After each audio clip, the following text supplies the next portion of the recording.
네, 안녕하세요. 허브경제TV입니다. 오늘 볼 종목은요, 수소 관련된 종목입니다. 두산 퓨얼셀을 좀 볼 건데요. 왼쪽에 보시면은요, 허브경제TV 공식 채널이라고 있습니다. 어떠한 뉴스가 나오면 그 뉴스에 해당되는 종목군들이 뭐가 있는가 빠르게 저희가 실시간으로 올려드리고 있으니까 장중에 뉴스 찾고 종목 찾고 이렇게 좀 시간을 허비하는 부분은 많이 단축시킬 수 있다라고 좀 생각을 합니다. 언제든지 저희 채널 입장을 해주시면 되겠고요. 허브리핑이라든지 한정판을 통해서 시황과 재료도 저희가 다 언급을 해드리고 있고요. 올해를 미리미리 준비하시는 분들을 위해서 탑3 종목도 저희가 리포트 형식으로 깔끔하게 정리해놔서 보내드리고 있거든요. 요청하시는 모든 분들한테 무료로 제공을 해드리고 있습니다. 부담 갖지 마시고 언제든지 요청해 주시면 된다. 이렇게 좀 말씀을 드리겠습니다. 우리가 4분기에 나름 이제 두산 퓨얼셀이라든지 수소 관련해서 전반적으로 좀 정부가 어떠한 이슈를 갖고 오면서 제도적으로 장치를 마련해 주면서 수소 경제에 대해서 활성화를 시키겠다. 이런 느낌이 있었죠. 물론 이제 스케줄도 잡혀 있었고요. 물론 그게 지연이 되기는 했지만 그러면서 이제 수소 경제라는 이 키워드가 막 활활 불타오르는 듯 하다가 살짝 그 불이 조금 감소했다, 좀 누그러들었다 라고 좀 보시면 됩니다. 그럼에도 불구하고 신재생이라든지 수소 이제 뜰 일만 남았다 라고 얘기가 나오는데 이거는 일단은 정부가 어떤 발표가 나오는지를 먼저 봐야 돼요. 왜냐면 내년이 아니죠. 올해 당장 대선이라는 굉장히 큰 이벤트가 있는데 지금 문재인 정부에서 이끌어가고자 하는 이 수소 경제라든지 아니면 앞으로 나오는 뭐 윤석열 정부라든지 아니면 이재명 정부라든지 여기서 이끌어 가고자 하는 수소 정부가 어떤 차이가 있는지는 조금 우리가 기다려 봐야 될 것 같거든요. 그래서 일단은 내년부터 뭐 신재생 에너지 공급 의무화 제도라고 하는데 이거 같은 경우는 예전에는 뭐 수소라든지 아니면 뭐 태양, 풍력, 전지 이런 것들을 다 싸잡아서 진행을 했지만 이게 이제 문재인 정부에서 조금 바꿔갖고 CHPS라고 해갖고요. 수소만 따로 내보내갖고 그 수소에만 따로 비중을 둔다라는 거거든요. 이 말뜻이 뭐냐면은 예전에는 한 기업이 어떠한 나라에서 정했던 전력의 일부를 신재생 에너지로 가지고 왔어야 되는 부분인데 그거를 따로 나눠 갖고 수소라는 키워드 안에 몇 퍼센트를 더 사용을 해야 된다, 몇 퍼센트를 이 수소라는 전력을 이용을 해야 된다라고 잡아놓은 거거든요. 그렇기 때문에 당장에 예전에는 내가 수소를 이용하지 않아도 건물 위에다가 뭐 태양이라든지 이런 것들을 깔아 놓았고 신재생에너지 일부 전력을 사용하는 부분으로서 탈취할 수 있었는데 이번에는 태양이라든지 풍력이라든지 이거랑 완벽하게 다르게 수소라는 것만 독자적으로 얼마를 더 써야 된다 이런 식으로 좀 법으로 정해진다 보니까 결국은 수소 발전용 연료전지라든지 이런 것들을 만들어야 된다는 얘기겠죠. 그렇기 때문에 우리가 두산 퓨얼셀로 연결을 해갖고 이것도 우리가 기다리고 있는 이슈다라고 좀 보시면 될 것 같습니다. 일단은 일정이 조금씩 미뤄지면서 원래는 이제 4분기쯤에 나오지 않을까라고 조금 긍정적으로 생각을 했었는데 이게 조금 아까 말씀드렸듯이 조금 2월이 됐습니다. 그래서 신재생 에너지 의무 공급 비율의 상한도가 10%에서 25% 정도로 점진적으로 확대가 될 겁니다. 거기에는 이제 뭐 수소도 있을 거고 풍력도 있을 거고 태양도 있을 건데 어려운 부분이죠. 뭐 풍력 같은 거는 건물 옥상에다가 뭐 이거 돌릴 수는 없는 거니까 결국 이제 태양 아니면 수소일 부분인데 아까 전에 말씀드렸듯이 태양과 수소는 구분해서 지어진다라는 부분이잖아요. 그러다 보니까 수소는 어쩔 수 없이 사용할 수밖에 없다라는 겁니다. 그런 흐름에서 이 두산 퓨얼셀이 수소 연료전지를 이런 것들을 좀 만드는 회사이다 보니까 여기에 수혜가 온전히 받지 않을까 그렇게 생각을 하고 있는 겁니다.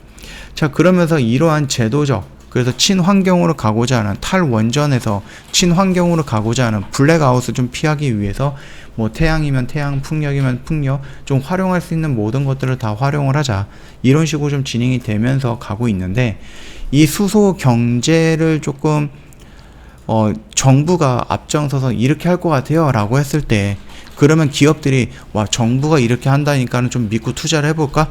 이렇게 생각을 할 수 있는데 이것들이 지금 국회에서 계속해서 미뤄지고 있거든요. 내년 3월 그러니까 올해 3월이면은 이제 대선이고 말씀드렸듯이 지금 정부라든지 아니면 다음 정부가 이 수소에 대해서 어떻게 지금 생각을 하고 있는지 모르잖아요. 다음 정부가. 그렇기 때문에 국회에서는 수소법에 대해서는 이제 나몰라라 하고 있다라는 겁니다. 말은 지금 문재인 정부는 신재생에너지, 수소경제 이런 식으로 굉장히 많은 것들을 얘기하고 있는데 정작 국회에서는 이 수소법에 대해서 일단은 기다리자라는 입장이거든요. 정권이 어떻게 될지 모른다 라는 거거든요. 그러다 보니까 기업들 입장에서는 아니 이거 이렇게 한다며, 그래서 이렇게 내가 준비를 하고 있는데 안 할 거야? 그러면 내가 준비했을 때 필요한 돈이라든지 이런 거 괜히 투자한 거야? 이런 식으로도 갈 수 있으니까 정부 입장에서도 마찬가지고 기업 입장에서도 투자를 꺼리는 거죠. 투자를 적극적으로 못 하고 있는 겁니다. 그동안에 뭐 우리나라에서 좀 대기업이라고 하는 기업들이 모여가지고 수소경제 그걸 이제 활성화하자, 그래서 수소경제 뭐를 이제 만들자 라면서도 어떤 모임을 만들기도 했는데 그 뒤로 계속해서 소식이 없었어요. 예, 그러다 보니까는 수소 부분이 살짝 조금 늘어지는 부분이었고, 이제 현대차가 제네시스를 수소차로 생산하는 부분의 프로젝트를 중단을 했습니다. 물론 이게 말씀을 드렸듯이 수소차를 만들기 위해서는 마진이 조금 남아야 되잖아요. 내가 차를 만들어 갖고 그거를 팔았을 때 돈을 벌어야 되는데 지금 현 기술력으로는 이 수소차를 만드는데 마진이 그렇게 많이 남지 않는다라는 거죠. 그렇다라고 하면 이제 기술력이라든지 이런 부분에 한계도 있는 거고, 그거를 이제 조금 돌아서 나가려고 하니까 또 돈은 많이 들어가는 거고, 그러다 보니까 지금 당장에서는 이게 어렵다라는 겁니다. 그래서 수소차를 만든다라고 하면 현행에 있는 뭐 전기차보다 1,000만원, 2,000만원 정도가 많은 가격으로 세팅이 될 건데, 인프라도 잘 구축이 안 되어 있는 수소차를 이용하느니 똑같은 친환경 차인 전기차를 이용하는 사람들이 더 많아지겠죠. 그러면 시장은 더 위축이 될 거고 수소차는 안 팔릴 거고, 만들어 놓으면은 팔리지 않으니까 적자가 되는 거겠죠. 그러다 보니까 수소 승용차 부분에 대해서는 일단은 현대가 손을 놨다라는 겁니다. 그렇다라고 해서 버스라든지 트럭이라든지 이런 부분에 대해서 손을 놨다라는 거는 아니고, 그렇다라고 해서 넥소라든지 아니면 투싼이라든지 수소차를 만드는 부분들에 대해서 또 손을 놨다라는 거는 아닙니다. 제네시스의 수소차 프로젝트를 좀 중단을 했다라는 거죠. 그러면서 단기적으로 수소 관련된 모든 종목들이 조금 조정을 받았다라고 좀 보시면 될 것 같아요.